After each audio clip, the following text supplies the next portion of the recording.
LaGuardia Airport in New York finally has a direct transit line. Or does it? It's time for another episode of Bells and Whistles.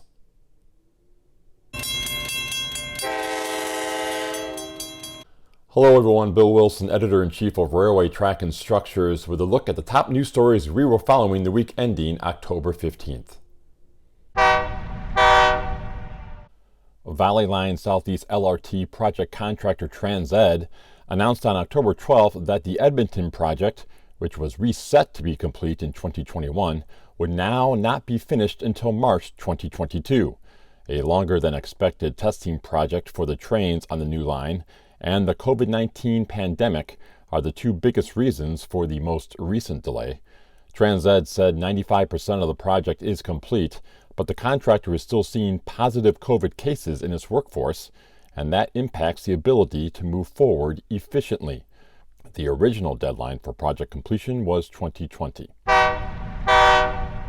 Back in May, it was decided to rebid the South Shore Line's double-track project because the prices that came in were well above the engineer's estimate of $228.6 million. On October 11th, the lowest bid of $304.8 million came from the Walsh-Herzog joint venture. That's still $70 million over the estimate, but $95 million lower than the lead bid in May.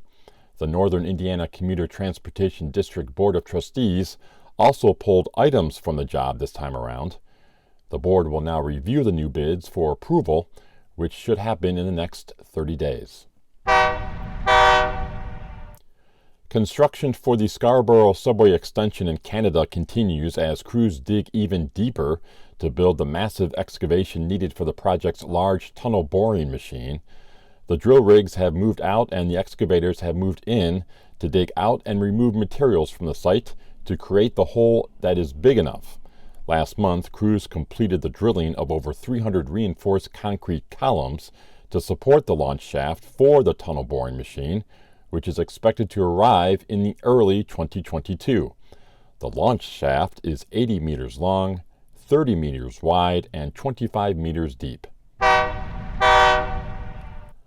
LaGuardia Airport in New York is one of a handful of major airports which do not have rail service, and plans for a monorail system have now been put on hold.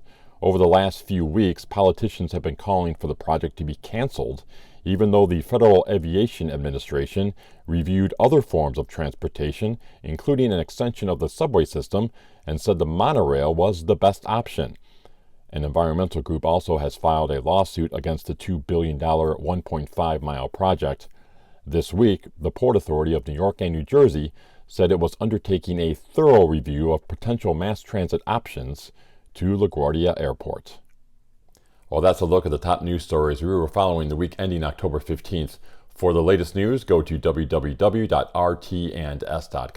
You can also find us on social media. We are on Facebook and Twitter. Have a great weekend, everyone.